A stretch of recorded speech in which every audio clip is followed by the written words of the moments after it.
میرے شیخ کامل امیر اہل سنت حضرت علامہ مولانا ابو بلال ذو الفضل والکمال الیاس قادری صاحب نے ایک بیان کیا ہے اولاد کے بگڑنے کے اسباب.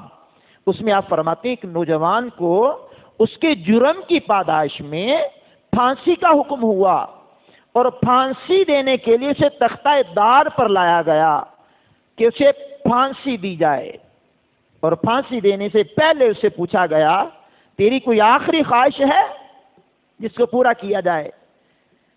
وہ رو کے کہنے لگا میری ایک ہی خواہش ہے کہ مجھے میری ماں سے ملا دیا جائے, میری ماں کی زیارت مجھے کروا دی جائے, یہ میری خواہش ہے کہ مجھے میری ماں مل جائے, یہ میری خواہش ہے.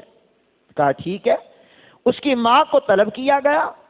جب ماں کو طلب کیا گیا تو دیکھنے والوں نے یہ دیکھنا تھا کہ وہ ماں کے قدم کیسے چومتا ہے, ماں کے ہاتھ کیسے چومتا ہے, ماں کے جسم سے کیسے چمٹتا ہے, کیا ماں سے دعائیں کرواتا ہے.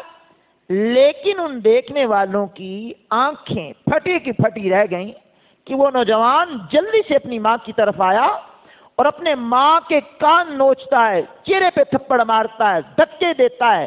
وہ جو اہلکار تھے انہوں نے کہا تیرا بیڑا غرق ہو, تو موت کے منہ میں کھڑا ہے, آخری تیری زندگی کی سانسیں ہیں, ان قریب تجھے پھانسی کے تختے پر چڑھا کر کے پھانسی دے دی جائے گی, تو موت کے گھاٹ اتر جائے گا, تو یہ کیا کر رہا ہے؟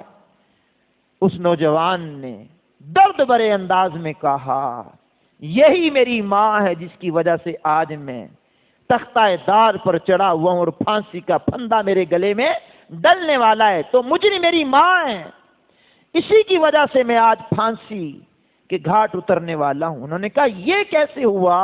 کہنے لگا میں بچپن میں چوری کر کے مال کسی کا چرا کر کے گھر لایا, آ کر کے ماں کو دکھایا, ماں بڑی خوش ہوئی, شاباش بیٹے تو نے بہت اچھا کام کیا ہے, شاباش شاباش, میری پیٹھ تھپکی, مجھے شاباش دی میری ماں نے. تو میں نے سمجھا یہ بہت اچھا کام ہے, یہ کام بڑا اعلیٰ ہے, تو مجھے چوری کی لت پڑ گئی. جب مجھے چوری کی لت پڑی تو بڑھتے بڑھتے میں بہت بڑا چور بن گیا, اب مال چرانے لگ گیا, میں بہت بڑا جرائم پیشہ بن گیا, اور اس جرم کی پاداش میں پھر پکڑا گیا, پھر مجھے پھانسی کا حکم ہوا, آج میں پھانسی کا پھندا اپنے گلے میں ڈالنے والا ہوں. تو مجرم میری ماں ہے, مجرم میری ماں ہے جس نے شروع میں مجھے نہیں سمجھایا. تو میرے عزیزوں, میرے دوستوں, میرے کرم فرماؤ, آپ نے غور کیا کہ ماں کی جو ذمہ داری ہے اولاد کی تربیت کے حوالے سے, اس نے اولاد کی تربیت ٹھیک نہیں کی تو بیٹا کیا بن گیا؟ چور بن گیا. اب چوری کے جرم میں مبتلا ہو کر کے بڑا چور بنا,